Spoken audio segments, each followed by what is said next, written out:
भगवान की जय। बोलिए सतगुरुदेव भगवान की जय। ज्ञान समागम प्रेम सुख दया भक्ति विश्वास गुरु सेवा से पाइए सद्गुरु चरण निवास। बोलिए गुरुदेव भगवान की। गुरुदेव भगवान ने इतना सुंदर भजन आपको सुनाया, जोरदार तालियां बजा दीजिए गुरुदेव भगवान के लिए। कि वो आपको समय समय पर हर समय आपको अच्छा ज्ञान देते हैं, भव सागर से पार उतरने का ज्ञान आपको देते हैं। प्यारे गुरुदेव भगवान कहते हैं केवल नाम के सहारे इस भव से पार हम उतर जाते हैं, केवल नाम सुमरने से। गुरुदेव ने बताया प्रातः उठकर स्नान आदि करके गुरु नाम का सिमरन करे, मंदिर में मत्था टेके। बताया तो ये था कि जल्दी से उठकर करें, लेकिन कुछ भगत जल्दी उठ जाते हैं, स्नान आदि की क्रिया में उनको इतना समय लग जाता है, 1 घंटे में तो वो स्नान करते हैं और 1 घंटे में मेकअप करते हैं। और जब भगवान की बारी आती है तो घड़ी में टाइम देखकर 1 मिनट भी नहीं लगता, हाथ जोड़कर भाग जाते हैं, कहते हैं कि लेट हो गया हूं। कह दो जय माता दी। कौन कौन ऐसे करता है, हाथ उठाओ। 2-2 घंटे मेकअप करने में लगाते हो, कह दो जय माता दी। तो प्यारे गुरुदेव भगवान कहते हैं इसको उल्टा कर लीजिए। जितना समय आप स्नान आदि को देते हो उतना समय भगवान की शरण में आकर दे दो। स्नान करने का कार्य जल्दी से कर लो। अगर वो जल्दी से नहीं होता है तो स्नान आदि करना रहने दो, पहले मन को साफ कर लो। और जब मन साफ हो जाएगा ना, फिर स्नान आदि की ज्यादा आवश्यकता नहीं पड़ेगी, केवल नाम रटने की ज्यादा आवश्यकता पड़ेगी। कह दो जय माता दी। प्यारे ऐसे ही एक पंडित जी, बड़ी सुंदर कथा है। नाम कर्म से जाति से पंडित, लेकिन कर्म कोई नहीं करते पंडित का। जिस प्रकार पंडित पूजा पाठ करते हैं, मंदिर को संभालते हैं, ऐसा कोई कर्म नहीं, केवल और केवल जाति से पंडित।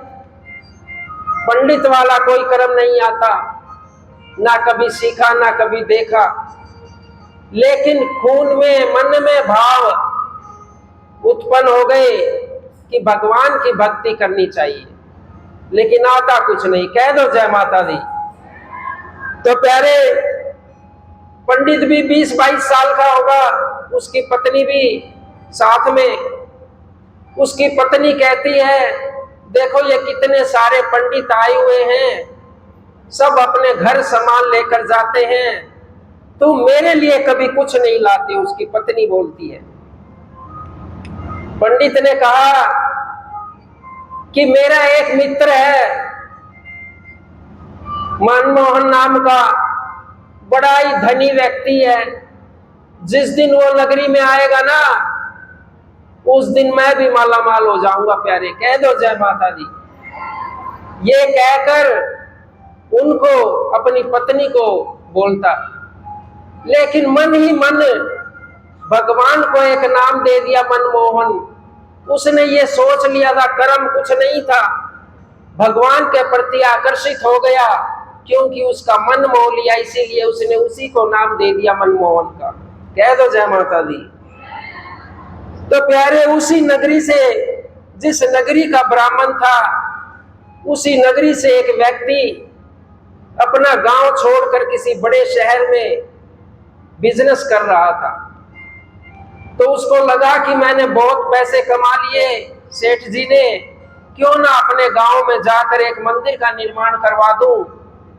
मेरी पीढ़ी जो आने वाली है या जा चुकी है उन सब के नाम लिखवा दूं, गांव में मुझे याद करेंगे कि ऐसा सेठ था जिसने मंदिर बनवाया था। कह दो जय माता दी। भाई जोर से बोलो, कह दो जय माता दी। कि ऐसा मंदिर बनवा दूं। ऐसा ही किया, सेठ जी ने आया अपनी नगरी में और बहुत अच्छा मंदिर बनवा दिया भगवान जी नारायण जी का। केवल एक ही मूर्ति उसमें, उनसे प्रभावित हो गए थे। और जब मंदिर बन गया तो पंडित जी को ढूंढने लगे कि इनकी सेवा कौन करेगा मंदिर की। अब सेवा करने के लिए वही पंडित मिला जो बिल्कुल बेचारा खाली था, आता कुछ नहीं था, पढ़ा लिखा भी नहीं था, केवल जाति से ब्राह्मण। कह दो जय माता दी। क्योंकि भाई जितने नगरी के पंडित थे सब बिजी थे कहीं कहीं, वही खाली था, वही रख लिया सेठ जी ने। भैया मैं तो जाऊंगा अपने काम के लिए बाहर, 6 महीने साल में हो सकता आऊंगा, इतने में आप क्या करना, ये नारायण भगवान जी की मूर्ति रखी है, इनकी सेवा करना, 56 भोग लगाना और खुद भी खाना, इनको भी भोग लगाना, बड़े आनंद में रहना, अपनी पत्नी को भी यही मंदिर में ले आओ। कह दो जय माता दी। अब ये सुना उसने, बड़ा प्रसन्न हो गया मन ही मन कि मनमोहन ने मेरी सुन ली, आज मिल जाएंगे भगवान। मंदिर में चला गया, सेठ जी उसको जिम्मेवारी देके अपने शहर को लौट गए और पंडित जी को बोल दिया, ये लो इतने सारे आभूषण, ये भगवान जी के हैं, रोज इनका श्रृंगार करना, स्नान आदि करवाना, सारा कर्म नित्य कर्म समय पे करवाना पंडित जी, क्योंकि बहुत अच्छे भगवान जी, मेरी बड़ी आस्था है, ये मंदिर बनवाया है, कहीं मुझे दोष ना लगे, ये सब आपके हाथ में है। कह दो जय माता दी। प्यारे कहते हैं भक्ति भी अनेक प्रकार की होती है। ये मन की भक्ति देखिए कैसे आदमी को उठा देती है, किस प्रकार से आदमी का उद्धार करा देती है। मन की भक्ति से प्रेम किया उस व्यक्ति ने, पंडित जी ने। बैठ गया, सुबह आ गया, 10 बजे मंदिर में आया, भगवान जी के सामने बैठ गया, भगवान जी से कहने लगा, भगवान जी मैंने सुना है सबसे पहले आपको स्नान करवाना है, अब बताओ 1 बाल्टी में नहाओगे, 2 में, 3 में, कितना पानी लेके आऊं। बिल्कुल ठीक भगवान के सामने बैठ गया और भगवान से बातें कर रहा, जिस प्रकार आदमी से बातें करते। अब ये सुना और अपने आप ही विचार लगा रहा, भगवान जी ऐसा करो, हमारे ही नगरी के बाहर आपको तो पता है नदी बहती है बहुत बढ़िया, मैं 2-3 बाल्टी लाऊंगा, हो सके उसमें तुम स्नान ठीक से ना कर पाओ, एक काम करो मैं यही बैठा हूं, हिलूंगा नहीं अपनी जगह से, और तुम जाके नदी में स्नान कराओ और जब आ जाओ तो मुझे बोल देना। कह दो जय माता दी। देखिए ऐसा पंडित जी भी आपको बहुत कम मिलेगा, बैठा रहता है बस भगवान, और दिल से प्रेम से भाव से कर रहा है भगवान की भक्ति। ठीक 1 घंटे बाद अनुमान लगाया पंडित जी ने, स्नान कर लिया होगा, नदी में गए, ऐसे ऐसे खूब नहाए होंगे, नारायण जी बड़ा आनंद ले रहे होंगे, और अब मंदिर में आ गए होंगे। 1 घंटे बाद आंख खोली और कहा कि भगवान जी नहा के आ गए। हाँ जी नहाए, अपने आप से बात कर रहा, बहुत अच्छे महाराज जी, आप स्नान आदि कराए, मैं कहा 3-3, 4-4 बाल्टियां मंदिर में ढोता। और आपने तो देखा होगा बहुत सारे पंडित जी हैं ऐसे ही बस जल छिड़क के भगवान जी को नहला देते हैं, लेकिन उसने तो नहर में ही नहाने के लिए भेज दिया। कह दो जय माता दी। तो प्यारे जब स्नान करके आए तो बोले कि महाराज आपको तो वस्त्र भी पहनाए जाते हैं। मन में ही अपने आप से बात कर रहा कि हाँ, लेकिन प्रभु आपके वस्त्र इतने भारी और इतनी गर्मी का मौसम, क्या करोगे वस्त्र पहनकर। अपना एक कुर्ता पहने हुए था वो भी निकाल दिया, देखो मैं भी बिना कुर्ते के हूं, आप भी ऐसे ही खड़े रहो, क्योंकि फिर बाद में निकालोगे, इतने भारी वस्त्र पहन रखे हैं। जो सेठ जी है ना, सारे के सारे वस्त्र सर्दियों के सिलवा दिए, आपके गर्मी का एक भी वस्त्र नहीं है। कह दो जय माता दी। वही खड़ा। फिर देखा सोने चांदी के हार बड़े बड़े, देखा अरे भगवान जी इतना भारी हार सोने का क्या करोगे पहन के, गर्दन में दर्द हो जाएगा, गर्दन ऊपर भी नहीं उठेगी 2 घंटे बाद, छोड़ो इसको भी मत पहनो, रख दो। अपनी पत्नी बुलाई, पत्नी से बोला लो ये हार तुम पहन लिया करो। अपनी पत्नी से कहा पंडित जी ने। उनकी पत्नी ने पूछा किसका है? ये मेरे मित्र का है, मनमोहन का, जो मेरे मन में बसा है, मेरा सखा, उसका है। उनका बताओ तो सही कौन है तुम्हारे मित्र? किए बैठे सामने प्रभु जी। बोले रे झूठे, ये भगवान जी का हार है, तुम मुझे दे रहे हो। पंडित जी ने कहा भगवान जी हैं तुम्हारे लिए, मेरे लिए तो बचपन से ये मित्र है, सखा है, और मैं अपने सखा का सामान ले रहा हूं, कोई चोरी नहीं कर रहा हूं। जब तुम्हें जरूरत हो तुम पहन लेना, अगर भगवान जी को जरूरत होगी ना मेरे मित्र को, तो वो मुझसे बोल देंगे कि आज मुझे हार पहनना है, तो मैं उठा के उनको पहना दूंगा। कह दो जय माता। समझा बुझाकर अपनी पत्नी को सारे गहने दे दिए कि तुम दोनों मिलके पहन लो। जब भगवान जी कहेंगे, सखा कहेंगे, मनमोहन कहेंगे, मैं अपने आप लाकर इनको पहना दूंगा। सारी बातें हो गई, पत्नी चली गई। अब भोग की बारी आई, क्योंकि स्नान आदि करा दिया, वस्त्र पहनाए नहीं क्योंकि गर्मी का मौसम था। अब भोग की बारी आई। पंडित जी ने वहीं बैठे जहां से सुबह बैठे थे, हिले नहीं, और भगवान से कहा भगवान जी भोग लगाओगे? अगर लगाते हो तो मैं बनाऊं दाल चावल सब्जी रोटी।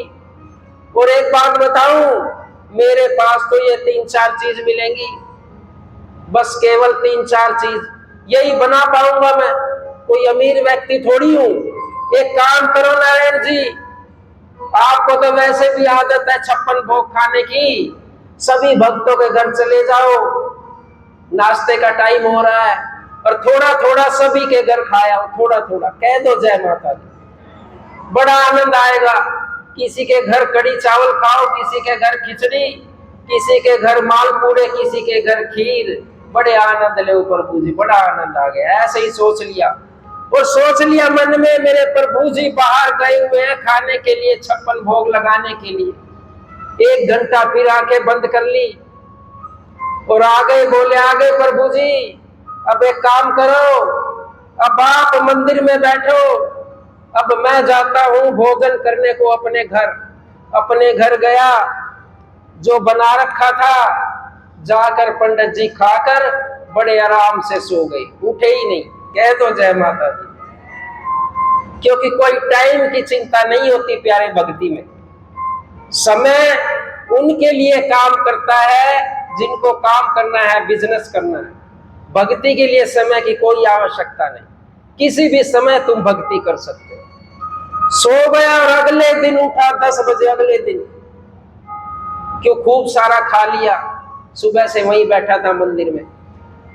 अब एक व्यक्ति ने कहा सुबह 10 बजे गया, फिर वही कर्म किया, प्रभु जी स्नान आदि कराओ, मैं बैठा हूं, भोग लगाओ सबके घर में, जितने आपके भगत है वहीं बैठा हूं। एक व्यक्ति ने देखा, अरे देखो कैसे पंडित जी हैं,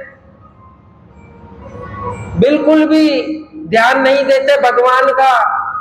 सेठ जी इनको जिम्मेवारी लगा गए थे कि इन भगवान की सेवा करना।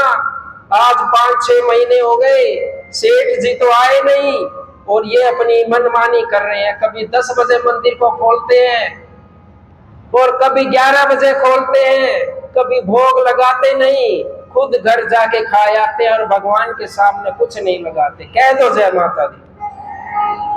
और 6 महीने बाद वो सेठ जी भी देखने आ गए कि जो मंदिर बनाया था भगवान जी की सेवा कैसी हो रही है। अब आए, देखा तो अड़ोसी पड़ोसी सब बैठे थे। अब सेठ जी आएंगे, बताएंगे इसके बारे में। सभी ने एक की चार लगानी शुरू कर दी और कहा, ये पंडित जी कैसे छोड़े सेठ जी आपने? ना तो कभी स्नान आदि करवाते, ना कभी वस्त्र पहनाते और ना ही कभी भोग लगाते, अपने आप कर लेते हैं। सेठ जी ने देखा मंदिर में हाल, नारायण भगवान खड़े निर्वस्त्र, कोई वस्त्र नहीं, सामने कोई भोग नहीं, कोई धूप बत्ती अगरबत्ती नहीं। कह दो जय माता दी। सेठ जी ने देखा, रे मैंने इतनी मेहनत से ये मंदिर बनवाया, इस पंडित जी ने तो पूरा का पूरा काम खराब कर दिया। कोई फायदा नहीं, किसी काम नहीं आएगा। इस पंडित को भगाओ और कोई दूसरा अच्छा पंडित लेके आओ। बुला लिया दूसरा पंडित, जो वेदों को जानता था, मंत्र उच्चारण करता था। अगले ही दिन आ गया, सुबह सुबह 4 बजे मंदिर को खोल दिया। ध्यान से सुनना प्यारे, बड़ी सुंदर कथा है। सुबह सुबह जो पंडित सारा कुछ जानता था, 4 बजे मंदिर खोल दिया। आपने भी देखे होंगे, घंटी बजा दी, मंगला आरती कर दी, भोग लगाया, स्नान आदि करवाया, वस्त्र पहना दिए, पूरा कर्म कर दिया। भगवान जी को हिलने ना दे एक पग भी। इतने आरती होवे तो भोग लगाने की तैयारी, भोग से पीछा छुड़े तो शयन करवाने की तैयारी। कहीं ना कहीं पंडित पूरा दिन लगाया। रात के 10 बजे भी आरती करवाई। या कि ये कौन सी आरती, या कि ये सोने की। अब एक ही दिन का कर्म एक दूसरे नए पंडित जी ने किया था और रात को ही नारायण भगवान सेठ जी के सौपन में आ गए। कह दो जय माता दी। और बोले सेठ जी से, सेठ जी मंदिर तुमने बनवाया, मेरी स्थापना करवाई, बड़ा आनंद आया, लेकिन एक काम करो, जो वो पहले वाला पंडित था ना, उसी को बुलाओ दोबारा से। ये पंडित मेरे किसी काम का नहीं है। सारी रात तो मैं रास लीलाएं करता हूँ, भक्तों के सौपन में जाता हूँ, सबसे वर फल देता हूँ जो मांगते हैं, पूरा बिजी रहता हूँ। और इस पंडित ने तो एक ही दिन में सुबह 4 बजे इतना हल्ला गुल्ला मचा दिया और मुझे उठा दिया। वो पंडित सही था, मुझे भी सोने देता था, खुद भी सोता था और 10 बजे आके मेरा मंदिर खोलता था। कह दो जय माता दी। बोला उसी को बुलाओ, ये मुझे चैन से नहीं सोने देता, बांध दिया। सेठ जी ने कहा सौपन में ही, भगवान वो तो आपका किसी भी कोई भी कार्य नहीं करता था, फिर भी आप उसे ही बुला रहे हो। सेठ जी उस पंडित के राज में तो मैं आजाद था, नहाने भी यमुना में चला जाता था, नहर में चला जाता था, और यहाँ एक लोटा जल भी खत्म नहीं करता, ऐसे छिड़क के नहीं डाल। खाने के लिए मुझे इतना सा देता है और खुद पूरी थाली खा जाता है। पूरा दिन ऐसे ही खड़ा करके रखा, 1 मिनट भी मुझे कहीं किसी भगत के पास नहीं भेजा, 1 मिनट भी। और जो पहले वाला पंडित था ना, सबके घर भेजता था कि जाओ भोग लगा के आओ, और जो भगत जो मांगे ना उसको सब कुछ दे के आओ, उसी को भेजो। कह दो जय माता।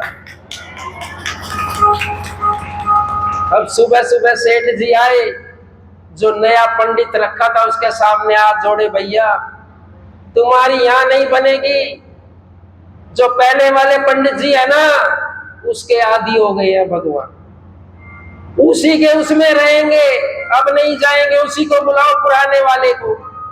पुराने वाले का तो वही काम, फिर बैठ गया और बोला, माँ जी महाराज सखा एक काम करो, 10 बज गए, उठो और जाओ नहा के आओ, मैं यही बैठा हूं आंखें बंद करके। वही नित्य कर्म फिर चालू हो गया, कुछ नहीं करना, लेकिन भगवान की पूरी आजादी।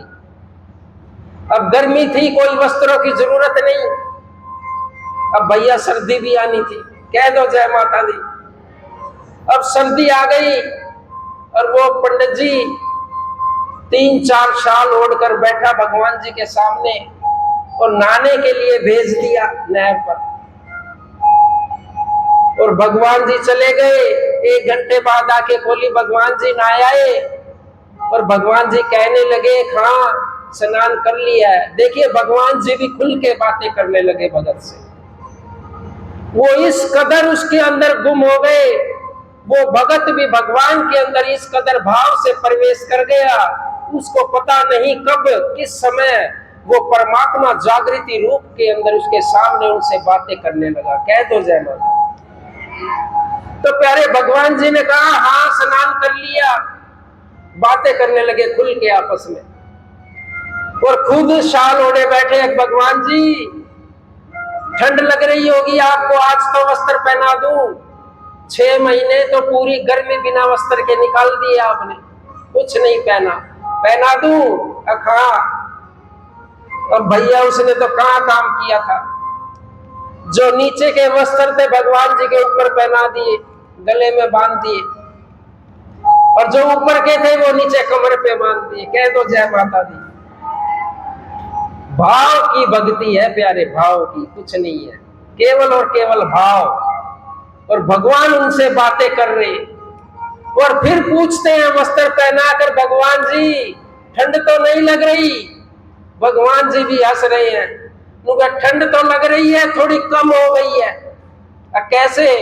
उनका जो ये वस्त्र पहना है ना ऊपर का, ये पूरी छतरी बन गई इसकी, तो सारी ठंड दूर चली जा रही है। कह दो जय माता दी। भगवान जी भी बड़े हंस रहे, इतना बोला भगत। अब बोले भगवान जी कहते हैं, आज एक काम करो, बहुत ठंड है, आज किसी के घर भोजन करने नहीं जाऊंगा। क्या करने नहीं जाऊंगा? भोजन करने नहीं जाऊंगा। तुम एक काम करो, आज मेरा भोजन यही ले आओ, जो भी बना है तुम्हारे घर, रूखा सूखा वही खाऊंगा। गया घर पे, बेचारे ने दाल चावल बने पड़े थे, बड़े प्रेम से उसकी पत्नी ने डाली, एक लो खाओ। अब पंडित जी बोले, नहीं नहीं, आज तो भगवान जी को भोग लगाना है, बहुत ठंड है, ठंडी हवा चल रही है, किस किस के घर खाने जाएंगे। आज भगवान जी ने खुद कहा है कि आज मेरा भोजन यहीं ले आओ, आज नहीं खाऊंगा। पहले भगत जो पंडित जी था, भाव विभोर था, चावल और दाल का भरकर थाली मंदिर में ले आता है और ठीक उसी स्थान पर बैठ जाता है जहां पर वो बैठता है। और भगवान जी को क्या कहते हैं, देखो कि इधर आओ भगवान जी, अपने हाथ से मैं तुम्हें भोजन कराऊंगा। भगवान जी को बुला रहा है अपने पास, इधर आओ भगवान जी, आपको अपने हाथ से भोजन कराऊंगा, बहुत ठंड है बाहर, किस किस के घर खाने जाओगे। और भगवान जी उसके हाथ से सामने बैठकर भोजन कर रहे हैं। कह दो जय माता। तो प्यारे, ऐसे भाव की भक्ति, ये प्रेम की भक्ति हमें सदैव पार उतारेगी, क्योंकि इस प्रेम की भक्ति से बढ़कर इस संसार में कुछ नहीं है प्यारे। मन से की गई भक्ति, भाव से की गई भक्ति हमें पार उतारती है। जब दर्शन करवाते हैं गुरुदेव भगवान, तो इसी प्रकार करवाते हैं प्यारे, हमें पता भी नहीं चलता कि गुरुदेव भगवान की शक्तियां क्या है। हाल ही में अभी एक बड़ा सुंदर सत्य घटना हमारे सामने आई है, हो सकता है पिछले रविवार की हो।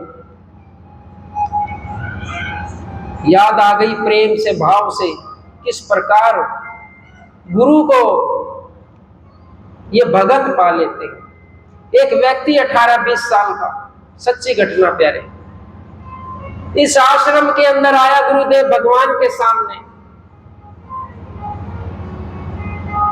सत्संग कुछ और था, कुछ और हो गया है। गुरुदेव भगवान के सामने किसी व्यक्ति के साथ आया और वो गुरुदेव भगवान से इतना प्रभावित हो गया कि 18 साल 20 साल की आयु में उसने गुरु नाम ले लिया। कह दो जय माता दी। केवल 18-20 साल की आयु में गुरु नाम ले लिया।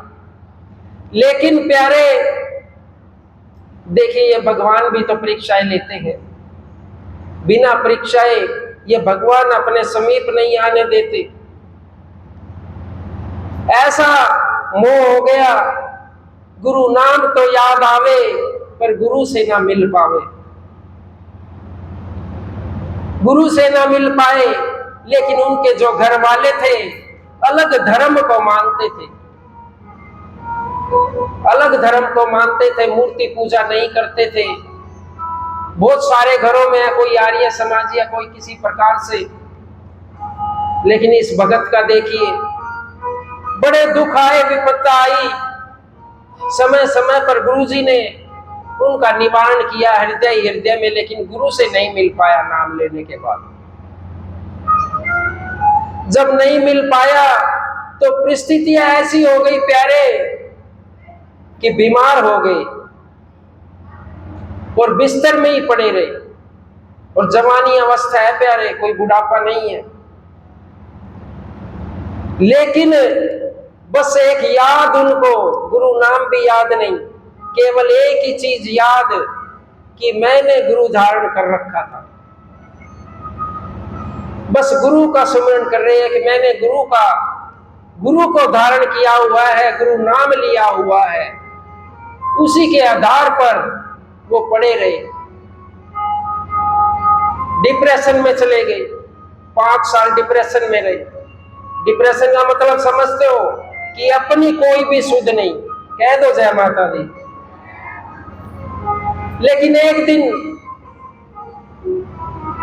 जब ये गुरुजी महाराज कृपा करते हैं तो देखिए कैसे करते हैं। एक दिन उन्हीं का बेटा उन्हीं के पास बैठकर मोबाइल चला रहा था, फेसबुक, यूट्यूब। और जब यूट्यूब चला रहा था, उस पे चलाते चलाते ऊपर बदलते बदलते स्क्रॉल करते करते गुरुजी महाराज का सत्संग आ गया। जब गुरुजी महाराज का सत्संग आया और उस बंदे के कानों में पड़ा, जैसे ही गुरुजी ने बोला, सत्संग कर रहे थे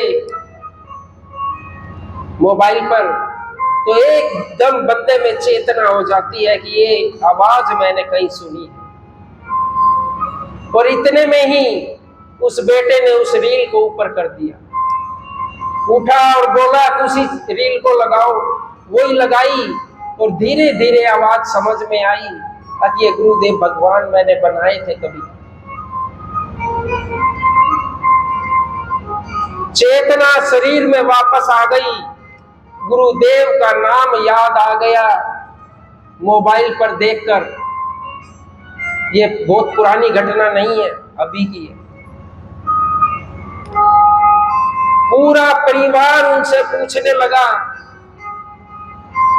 जो उसके बच्चे बीवी, जो उसके पारिवारिक थे, क्योंकि जो और घर में व्यक्ति थे वो दूसरे धर्म को मानते थे, दूसरे पंथ को मानते थे, कि ऐसा क्या देखा आपने कि जिससे आपके अंदर चेतना आई। तो उसने बताया कि ऐसे ऐसे मैंने गुरु नाम धारण किया था, गुरु नाम मैं भूल गया था, आज मुझे गुरु के दर्शन मोबाइल पर हो गए हैं और मुझे गुरु नाम भी याद आ गया है। और चलो सभी कहां पर, गुरु के धाम पर, वहीं से हम ठीक होंगे। कह दो जय माता दी। तो प्यारे, वो भगत, वो परिवार आज हमारे बीच में बैठे हुए हैं। मैं नाम उनका नहीं जानता हूं, लेकिन उनकी कथा है ये।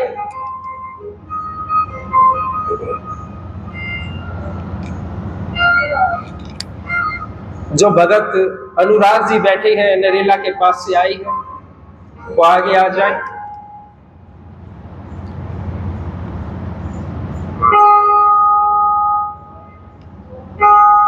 अनुराग जी का परिवार आगे आ जाए। उनकी बीवी बच्चे सभी बैठे हुए कीर्तन सत्संग में, सामने उनकी बीवी में बैठे सभी आ जाए।